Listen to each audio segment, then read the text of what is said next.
You are watching What's Up Punta Cana with Christy Maggio, una americana italiana en la República Dominicana since 2013. A teacher at heart, but her curiosity has sparked new opportunities. Director, businesswoman, humanitarian, talk show host. La curiosa directora has decided to become the student. Go behind the scenes to get a closer look at what this country is all about. And Cher is here with you. So, if you love everything Dominicana, stay tuned. This is What's Up Punta Cana with Christy Maggio. I want to welcome you all to tonight's episode of What's Up Punta Cana with Christy Maggio. I am here.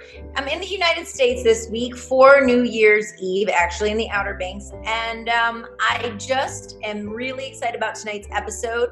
I have Maria Trusa, one of the greatest blessings that I have had for 2021, or for 2020, I should say. Sorry, I'm getting a little ahead of myself. And she is going to be here with us tonight to talk to us about her year of 2020, what she found as being positive, and all of the wonderful things that she wants to share with you about creating a 2021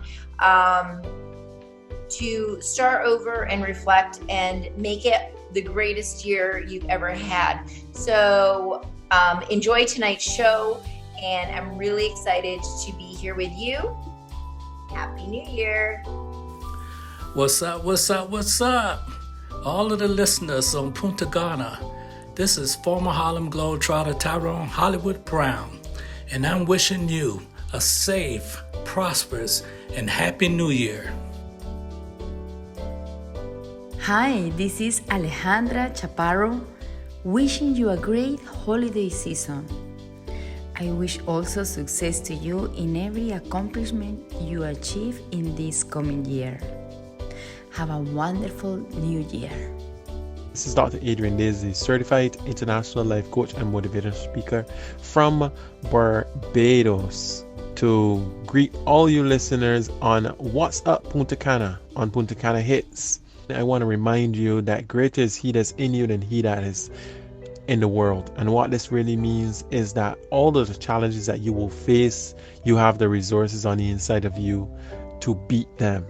The next year, 2021, has to be a new kind of year, a year of opportunity, a year of expansion. Don't be afraid of what you think will happen. Remember, the things that we fear are the things that we create.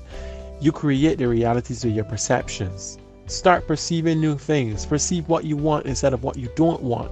Focus on the beautiful things in life. Whatsoever things are beautiful, whatsoever things are just and lovely.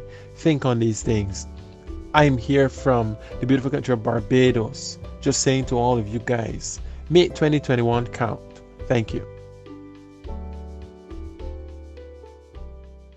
Maria, welcome back to the show. I am so happy that you are my last guest for 2020. And I have to say that even though it has been a difficult year all the way around, many good things came out of it. And one of those wonderful things for me has been knowing you. So thank you for joining me again for this really special end of the year show and celebration. How are you?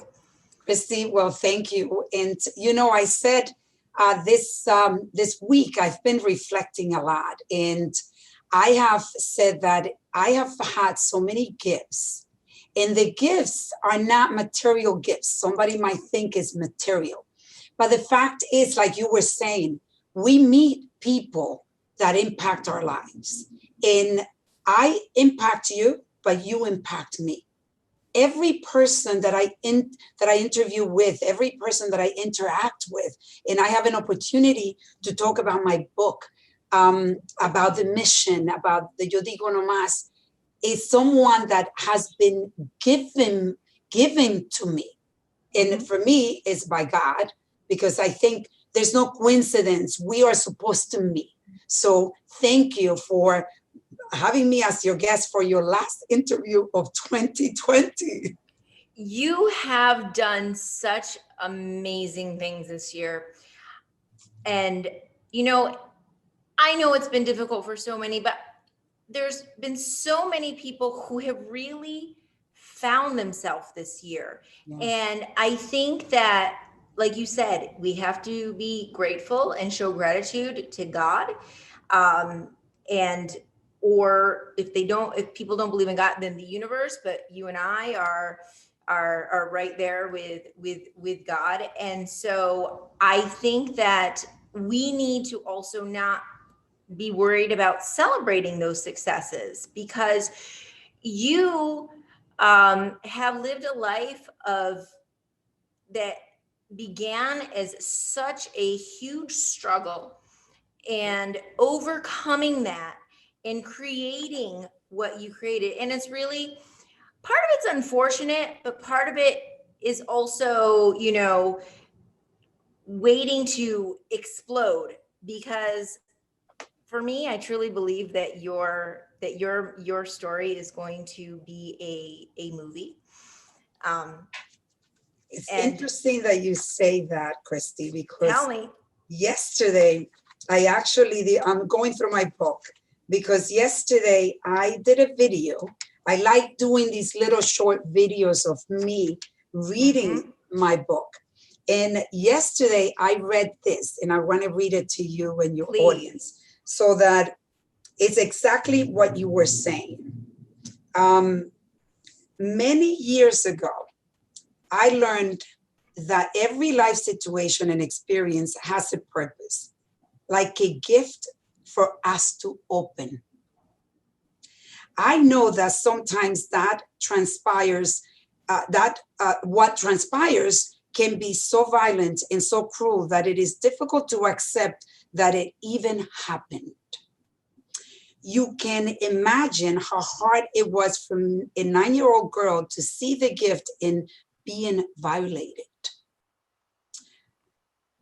Of course, it took me time to discover it, and the discovery was not easy, but exercising the mental muscle of looking for the gift is part magic and part healing. I read that, obviously I wrote it, but to me, I like to read my book every so often, because even I forget, sometimes that the things that are in this book is my life story, but it is written in a way where I share with everyone those gifts. And you were just talking about that. That's why I felt compelled to Absolutely. And it is a gift. It's hard to see the challenge and the difficult situation in the moment that it's happening. Nobody ever in this whole world wants to see a little girl go through what you went through. However, you were a vehicle, so to speak, that God has used in order to help children, women, and this whole movement that you have created from your story. And your book truly is inspirational. I want to say, anybody that is listening to this or watching this when it airs, you really need they really need to read it, because the other piece that I love at the end that's very inspiring is that every chapter you have your herramientas. Yes. Tools. Your tools as to what to do and how to learn and how to move forward. And they're really key to all of those different life lessons. And not just from that when you were a child, but, in your relationships with your children. And like you've said before, you've created, this is your legacy. Yeah. That's what's so important. And involving your children in that when you did the launch and everything is key, because they're the ones that then generationally are going to move on. And your daughter is so important in that. Yeah. And she's beautiful. She's absolutely beautiful Thank and just so intelligent, so well spoken. How do you feel about the future for your daughter? I have this way of living life that it is, if you imagine, if you think it, if you speak it, you create it. Mm-hmm. That is life. So I am one of those positive creatures that exist, that and I have given that to my children. Mm-hmm. So our children, they're following our footsteps. That's what it is. And for my daughter, I'm excited for her future. I'm excited. And I'll tell you why, because I know that my daughter and I have developed, and she's 13. Mm-hmm. And people say at the age of 13, teenagers, they become so difficult. I went through a period that was really tough. I would say the past 3 years were really tough with my daughter. I come from a divorce background, and my daughter has to adjust to two different ways of living when she goes with her dad and she comes with me. But what I decided to do is concentrate on finding a way to really connect with my daughter. That became one of my primary missions. So I always look at my missions, my targets, as primary, secondary, and tertiary. So I concentrate on the different things that I really want to impact in my life in that order. So my daughter became a primary mission for me. In the past, I would say 6 months more than anything. So I have done so much work on myself to be able to connect with my daughter. And now we have this relationship where my daughter is listening to the lessons that I'm giving and I'm leaving for her. And I see, like, for example, I talk about affirmations. And most kids her age would say, oh, whatever, mom, they don't want to hear you. So my daughter listens to the affirmations in the mornings. I say to her when I'm taking her to school, I want you to say how smart you are. I say, I am smart. I am beautiful. I am peace. I am God. I feel God. All of the positive things that I want her to feel. She is saying it. And at the beginning, she used to say, Mom, what about if I don't believe it? Because I don't believe that I'm beautiful. I said, but you're creating a story that you're not beautiful, but that is not true. But you're creating a story. So let's create an opposite story where the same way you think you're not smart and beautiful, the same way you can create the story that you are smart and beautiful. And the more you say it, the more you feel it, and the more you believe it.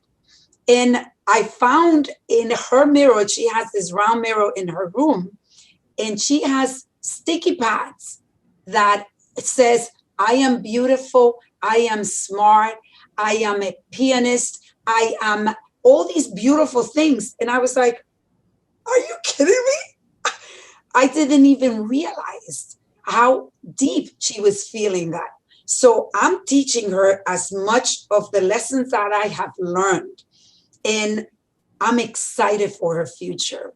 And it is important for the parents that are watching this. If you say, I am afraid for my children's future, this future doesn't look good, you are affirming exactly that.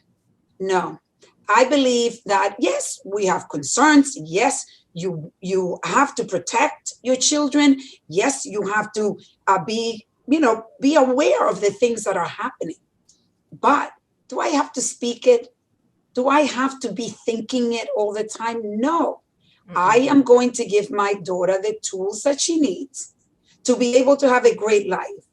And I believe that she's going to have a great life. So affirming is extremely important. Visualizing the life that you want. If you visualize negativity, you're living negativity. If you visualize positivity and you speak it, you will be living positivity, and you will be, and I'm living proof. I talk about that. I am living proof that the formula works. You're absolutely correct. I 100%, there's nothing more that I believe right now than exactly what you said. And I'm trying so hard to get parents and children at this moment as well to believe in that too, because a lot of times, like you said, either whether it's a divorced home, whether you have children in that have been adopted, whether they're in the foster care system, whether they're in a traumatic home experience, whether they're just in a single parent home or a two family parent home, I don't think that there are many people that sit there, many parents that sit there and say, let's look together in the mirror and say, I am beautiful. I am intelligent. I am peace. I am all of the things that you just said, affirming this. And now your daughter originally said, but mom, I don't really believe that. And then after a while, you saw the change and you said her sticky notes, and she started believing that she is those things. So important. And I really wish that these types of things like you're talking about were taught to these children in school as well, because I think that if we could instill, even if in the beginning they don't believe it, that they are good, they are great, they are meant for greatness, every single one of them is meant for greatness. I think that it would be a huge change and we'd see a huge difference in what the future would hold for these kids. So I commend you for that, because that is so, so very important. Yeah, Christy, I have another exercise that I would like to share with your audience with my daughter. And this is something that I do for myself and for her.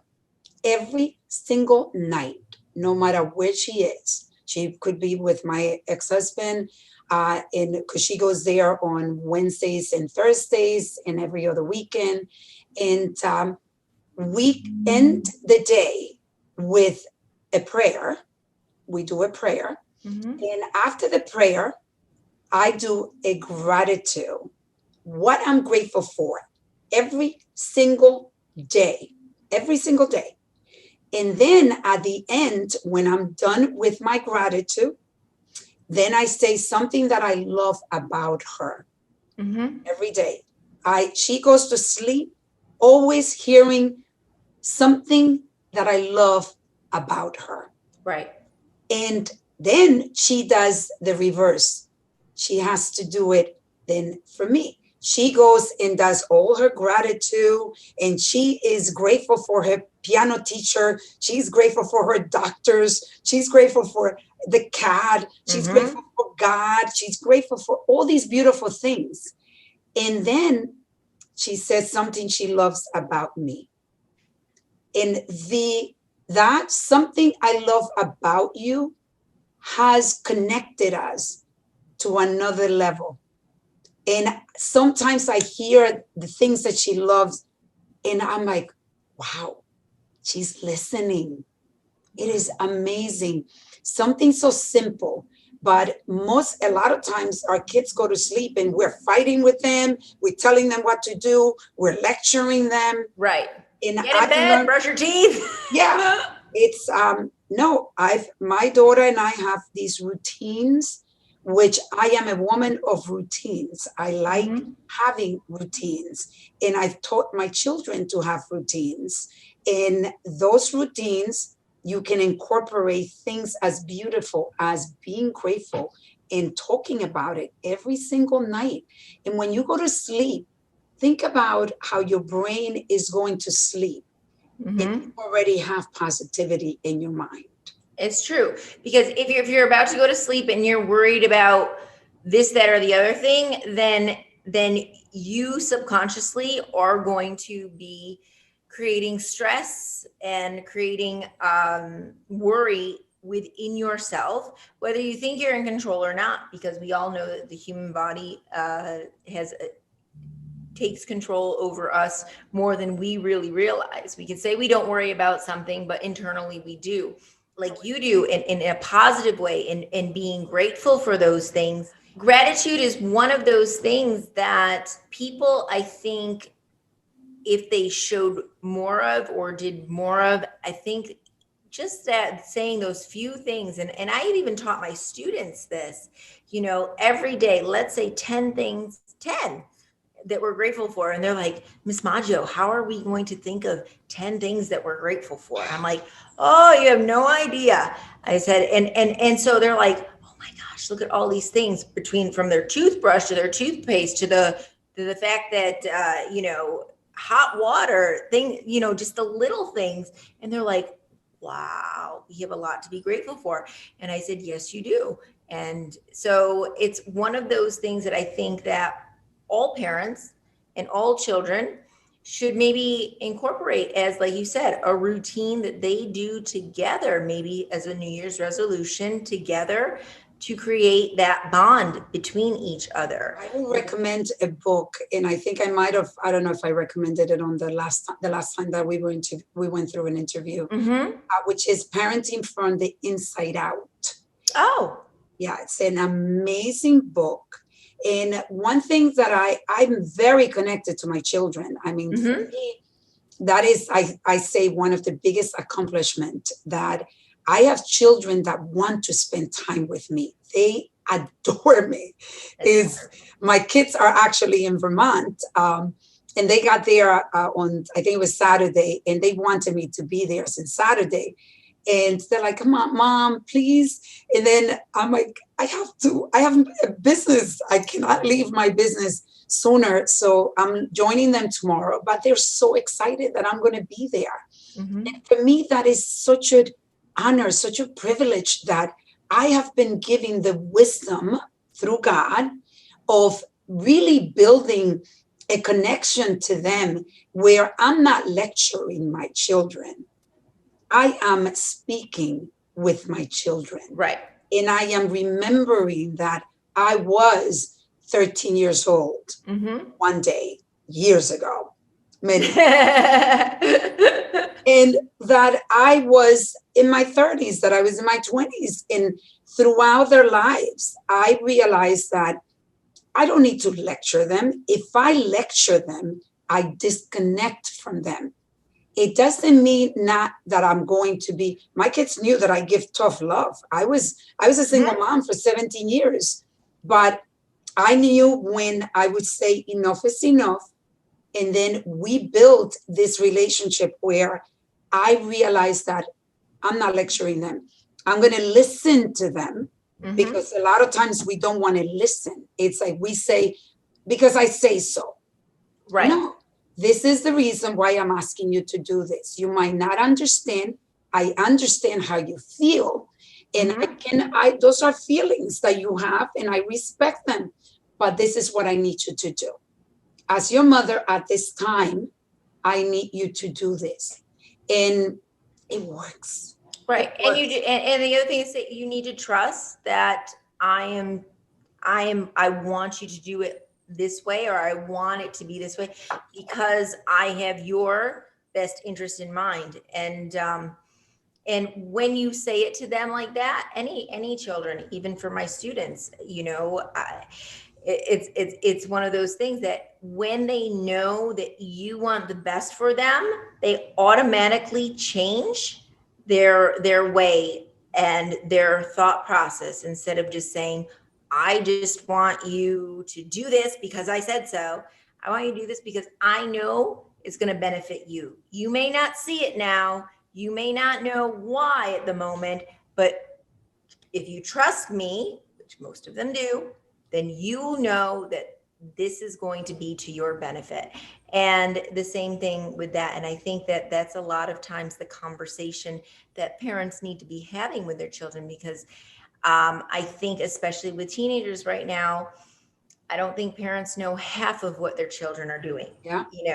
And it's so very, very important to have that open conversation, because nowadays with social media and all of the other things that come into play, You may think they're not doing anything. You may think that you're monitoring it, but really, you probably only know 30% of what's really going on. I can tell you that, like with my daughter, I know my daughter tells me things that I'm like, wow, I'm blown away that she's actually sharing all of these feelings that she has. But I don't go, oh, what do you mean? And no, I'm like, I'm curious. Wow, okay, this is how you feel. Thanks for sharing. I'm honored that you're sharing those feelings with me.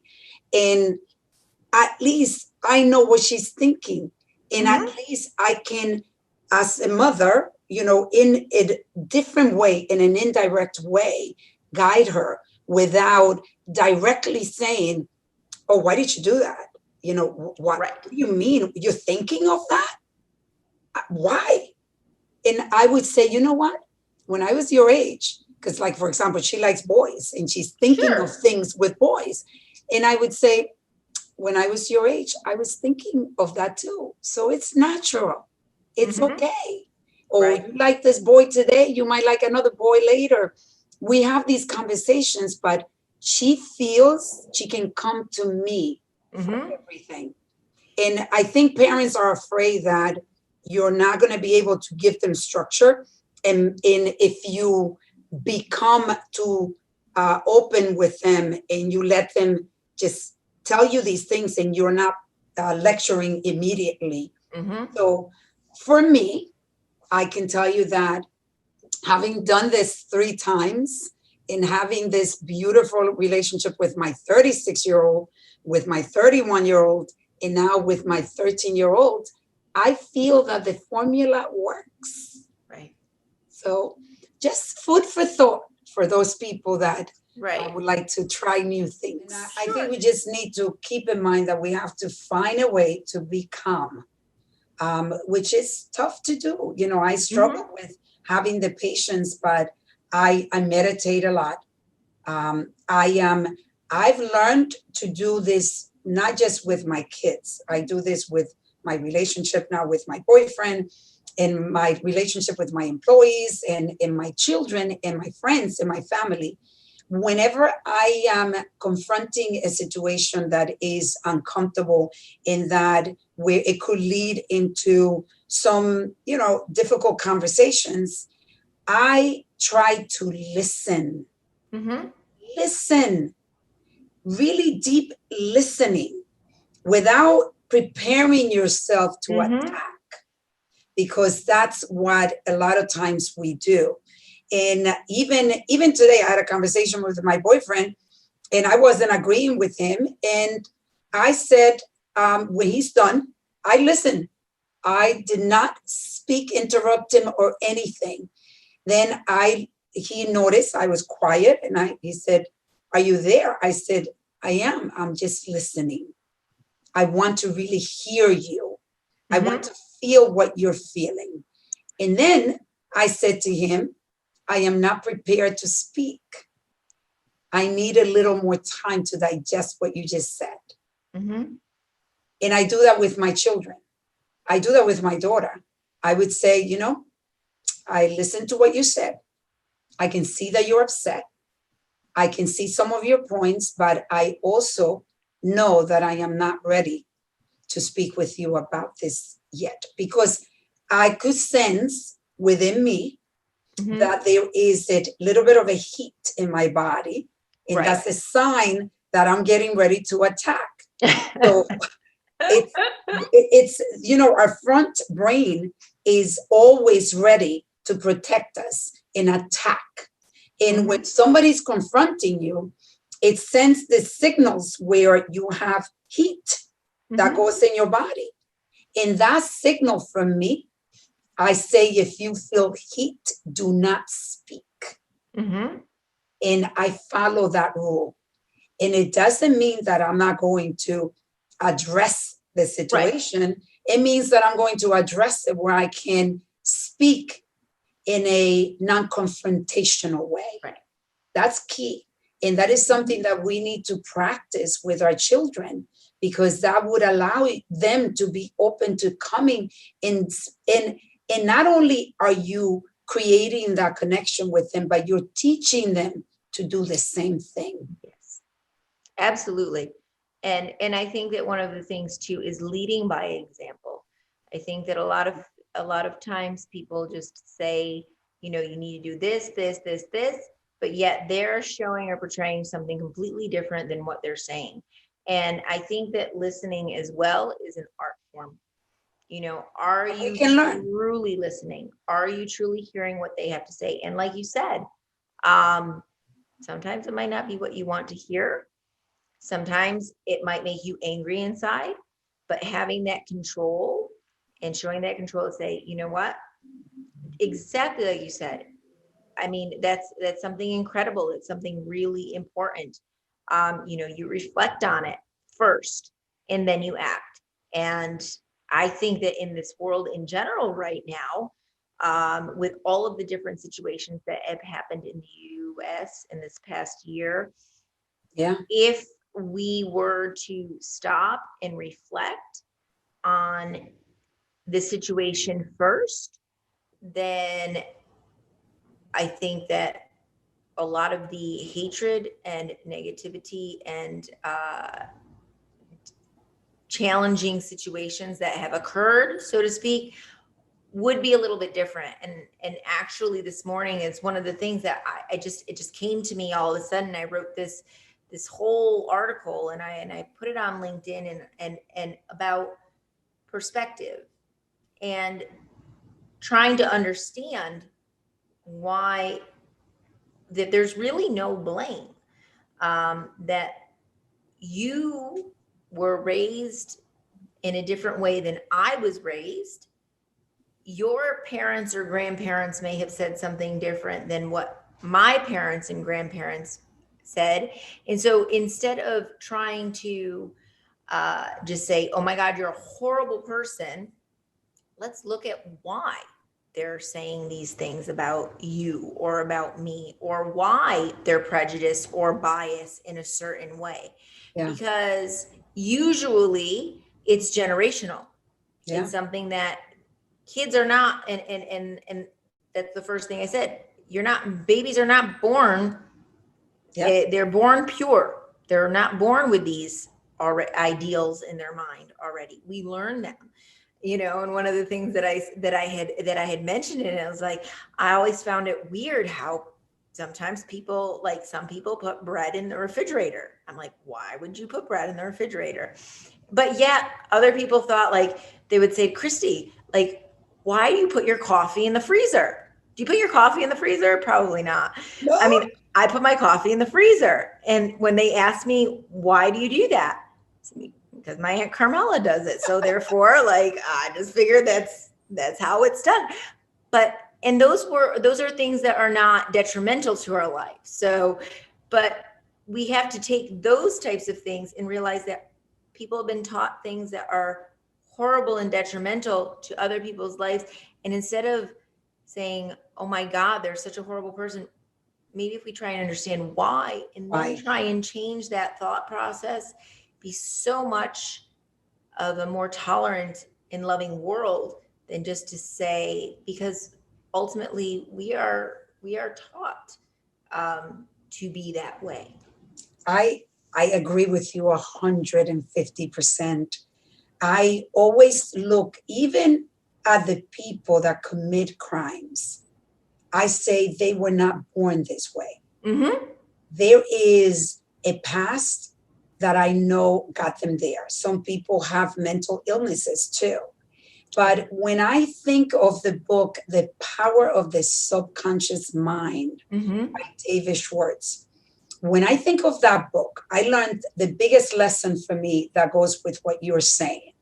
We are born without a subconscious.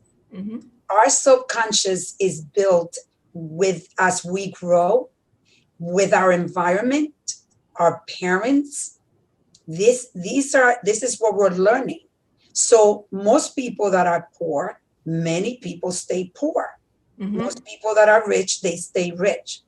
They're built a database. So the subconscious, which generates 95% of your actions, and this is not me, I didn't do the research, but from this book, it talks about how 95% of your actions come from your subconscious. And the subconscious makes, so that the 5% is the conscious. So when we're taking an action or we are thinking of doing something, we're pulling data from this data bank that is behind us that we don't understand. That's why we have blind spots. And that's why questions, I love reflecting, because I say, why? Why am I doing this? Why am I thinking of this? Because my past of being abused have made me take actions and build relationships and do things that consciously you would think, you would say, why am I doing this? Why am I thinking this? But we have such a little control of what is stored in our data bank of the subconscious. And that is powerful to understand. That is why the power of affirmations is so important, because what we are affirming is what we learned from when we are in our past. So if you're poor, you're always going to think, oh, I'm never going to have enough. I only have money to take a bus. I don't even have money to pay my rent. I'm always broke. I'm never going to have enough to buy that clothes that I want. I'm never going to. So you are affirming based on your subconscious that have been built throughout your lifetime. So when you've been suppressed and oppressed, like as the Latino community, I talk about in part of the movement, I say we have a silent pandemic. And the silent pandemic is sexual abuse interfamily. And, the master is in the house. So that has been passed on generations through generations, and it's been oppressing our culture, our not just women, because we like to say, the women, because I believe it's a higher percentage that are women. But we've been so oppressed by that. But that's what we're passing on without knowing to our children. That generational transformation that I have decided to go through, I wanted to break it with my children. That vicious cycle, I wanted to break it with them. And I've gone from being a poor mentality to having a rich mentality. I am rich and I'm great with it. I built that through the years. And when I say that I am rich, and I always say, I'm inspiring you that you can be rich, that you can take that subconscious of being poor and change it. Because I started saying, I'm rich, I'm wealthy, I have money. I have money. I'm going to have money to send my kids to college. There is an affirmation that I say constantly, and it is, I am happy and grateful that money comes to me in increasing quantity throughout multiple sources on a continuous basis. I say that constantly, and I believe it. Right. And guess what? It happens. Right. And it's true. Because, and like you said, all of those things, all of those affirmations, it was your choice. You could, and for those that are listening at this moment and don't know your story, I suggest they rewind back into when we had our first interview. Our first interview was in Spanish, but then we did another one in English, and to see that you were poor. You were sexually violated at 9 years old. You came to the United States at 15 with minimal things. And so therefore, you chose at that moment to say, I am going to. You believed in yourself. It's not easy. And I'm not saying it's easy, but a lot of times, a lot of people say, oh, she must have already had money. Oh, she must have already had support. You know, and you had your mom, like you had love from your mom and stuff like that, but you were internally at that moment still very damaged. And Right. I think the important thing, what I like to people to know is that, especially young people who have gone through or are in the middle of the same situation that you grew up in, that you made that choice in your mind and pretty much on your own. Yep. You know, you Sure. said to yourself, Yeah. when you got off that plane to coming to the United States, and I remember you telling me this, that you said, I don't remember exactly what you said, but that you were going to be something, or you were going to be someone and create something for your life at 15. When the doors of JFK opened up, and I was like, oh my God, I decided to stop being a victim. And you say it is hard. By the way, it is hard, but you can choose to continue in misery. You choose that every day. Or you can say, I know it's going to be hard to switch from this mentality that I have of being a victim, of this poor mentality, poor me, and all this negativity that I bring. I know it's hard, but daily you can make choices that are going to lead you in the direction of a positive, beautiful life. We choose. We choose every single day. You are making the choices that of where you are now. You can start little by little shifting with your daily deposits. Yes. And that and that is key, because a lot of times when especially young people, a lot of times, and I think that I just, it breaks my heart to see that they a lot of times don't know how to do or create this on their own. But the thing is, a lot of times we, or they, or humans, young adults in general, want these things, but want it instantaneously. And this is over the course of many years. However, you need to start with step one. Step one is today. Step one is, what am I going to do today to make my life a little bit better? Yeah. And then what am I going to do this week to make it a little bit better? And what am I going to do this month to make it a little bit better? And then what do I want to achieve by the end of the year? And so on and so forth. And I think when we can help the youth, even adults,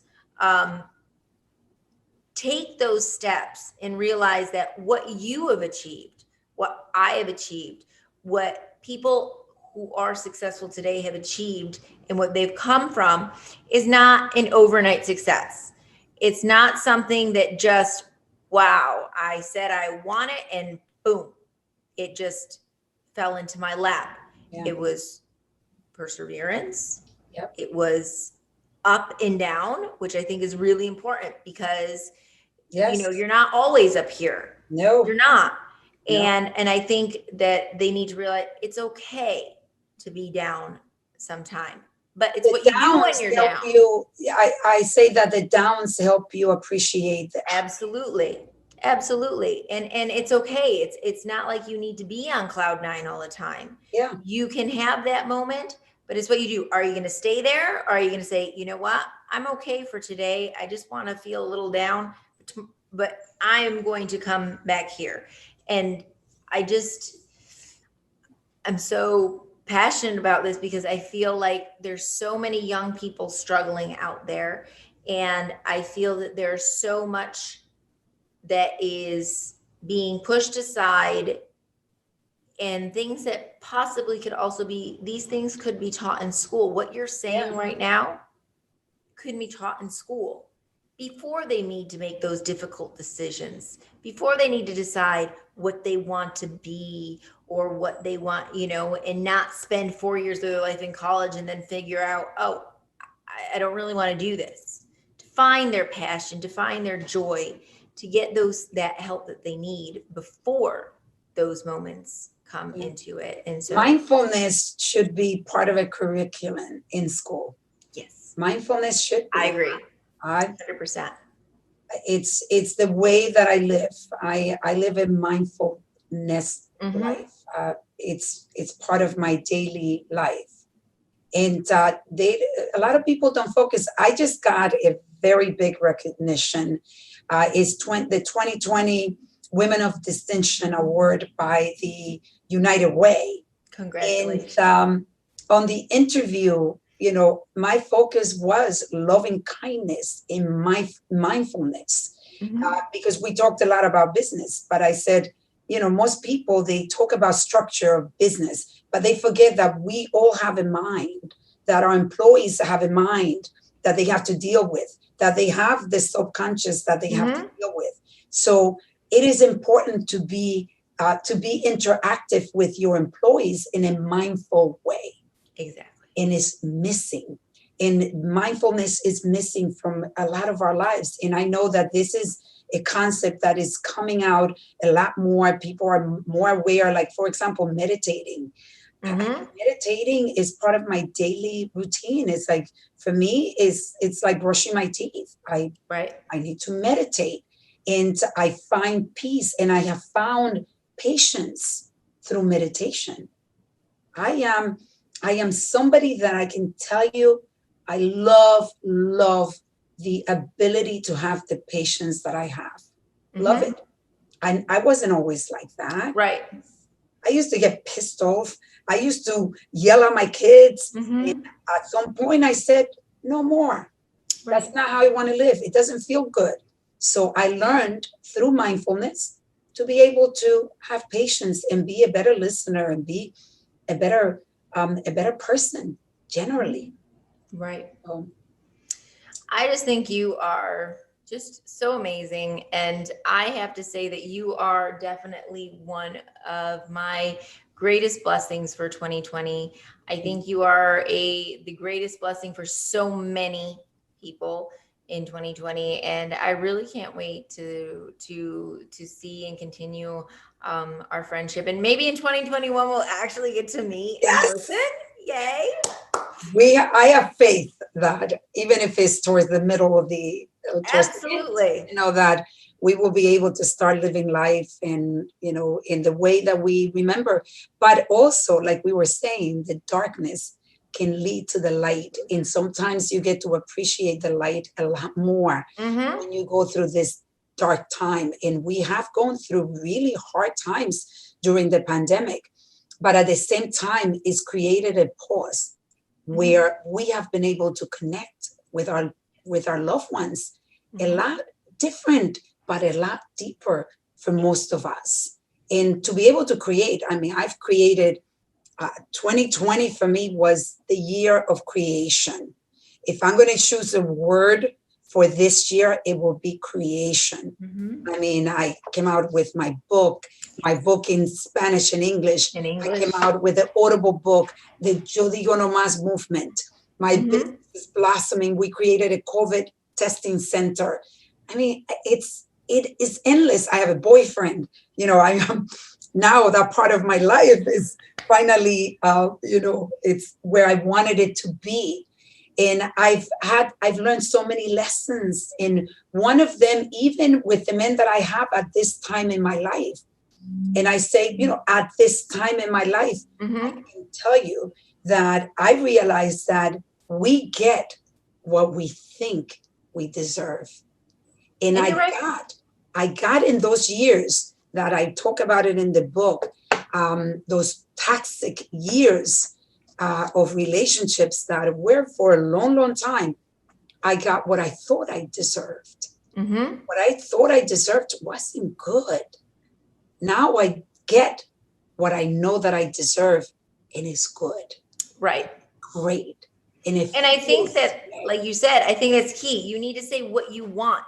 not what you don't want. Because when you say what you don't want, you're focusing on the thing that you don't want. Yes. So if you're saying you don't want any more bills, you're focusing on bills. You say, I want to have abundance, then you're focusing on abundance. And then you take action towards that. And I think that's really important and very key. So let's do a little cheers, a little happy new year. Yes. And tell me what your cup says. So this says the beginning always today. Today, you choose. And I want you all to choose you. Choose you. And if you choose you, then you would learn to be your best friend. You need to learn to be the best friend you would ever have in your life. I can tell you that I've chosen me, and I love me. And my wish for you in 2021 is that you choose you and that you learn to love who you are. That would open up a beautiful life. Trust me, I'm living that life. You are. Christy, you are proof of it right there, incarnate. Happy New Year. Happy New Year. I thank you so much for being my very last show of the year. It couldn't have been better. I could not have wanted more. And thank you. God bless you. Have a wonderful, wonderful New Year. Thank you, sweetheart. Take care, everybody. Bye, honey. Take care. Cuando nos preparamos para recibir el año 2020, lo esperamos pidiéndole a Dios estar con nuestra mejor alineación. Resiliencia, paciencia, disciplina, trabajo en equipo, empatía, agradecimiento, prudencia, proactividad y humildad. La referida nos aseguraba el triunfo en cada uno de nuestros proyectos. Llenos de energía y entusiasmo, comenzamos el año corriendo diferentes actividades en diversos países, utilizando el béisbol como vehículo para disgregar los valores que podrían desarrollar los infantes. Siempre hemos escuchado que el béisbol es un juego de ajustes, y este nos enseña a estar preparado para enfrentar cualquier situación. Por eso, cuando todo cambió, estuvimos activos haciendo los ajustes y utilizando nuestra alineación ganadora. Han sido entradas muy difíciles, donde muchos de nosotros probamos el sinsabor y la desesperanza. Sin embargo, hemos visto cómo la presencia divina nos ha fortalecido y acompañado durante este largo caminar. El juego no es como comienza, sino como termina.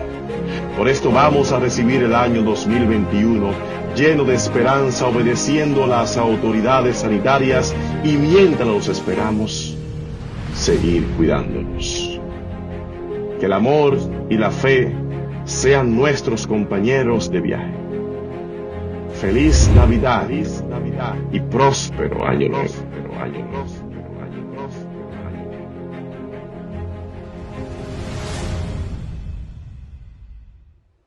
Season's greetings. My name is Dr. Wayne Moore, coach, trainer, and speaker with More Integrity Consulting, and I'm sending a Christmas and New Year's message to all the listeners of WhatsApp Punta Cana on Punta Cana Hits. 2020 has been an unprecedented year throughout the world, and as we celebrate the birth of our Savior, the Lord Jesus, this Christmas, I can't help but think of several friends who have lost loved ones in recent years at this time of year. While there's sadness, I know there are fond memories that continue to light up your world because of their impact on your own life.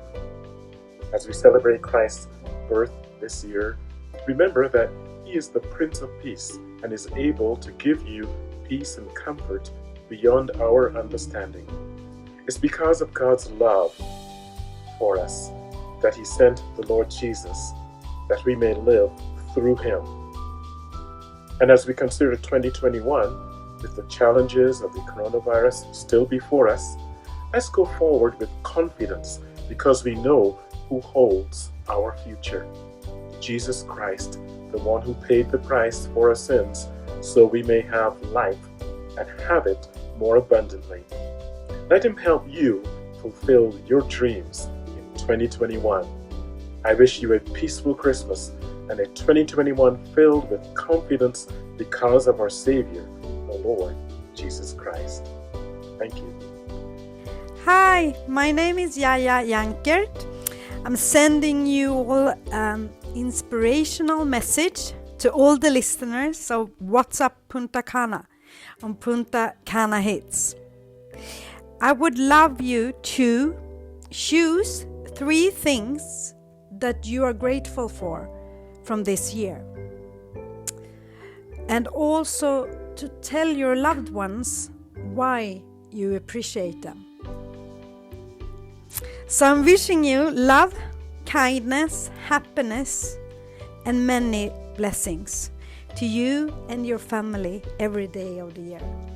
Thank you. Hi, this is Frank Montilla from Caribbean Homes. I want to send you some Christmas vibes for all the listeners of What's Up Punta Cana on Punta Cana Hits. I want to wish you a Merry Christmas, Happy New Year, and that the next year is full of joy and health. I'm Olga Montilla, makeup artist and top bridal stylist. I want to send best wishes to all listeners. What's Up Punta Cana on Punta Cana Hits. I wish you all the best. Merry Christmas, Happy New Year. Please stay safe and healthy. And dear girls, always remember, a smile is the best makeup any girls can wear. Hi, this is Dr. Marina Bruni sending a holiday message of Christmas, of New Year's hope and inspiration to all the listeners of What's Up Punta Cana on Punta Cana Hits. 2020 has been a year that, well, we will all remember 2020 for its toughness, stress, and the challenging and all the craziness that we've been through. But here's the thing. The good news is that we've been through it. We've gone through. And we did that together. And we are here now, all together, celebrating this holiday season. And we will go through the next round and the next one. We just need to keep at it and keep shining your light. Yes, this is my message for you. It's a message and request. Keep shining your light and your love. That what make a difference. The difference. Absolutely. So, from my heart to yours, have a wonderful Christmas and a Happy New Year. Lots of love.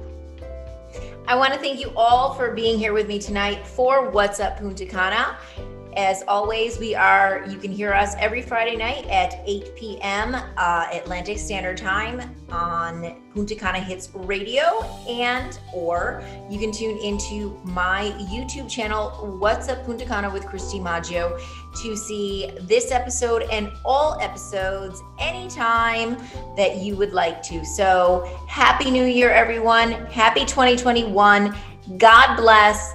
And stay positive, stay healthy, and just know you can create the future that you want. So why don't you start it today? Happy New Year.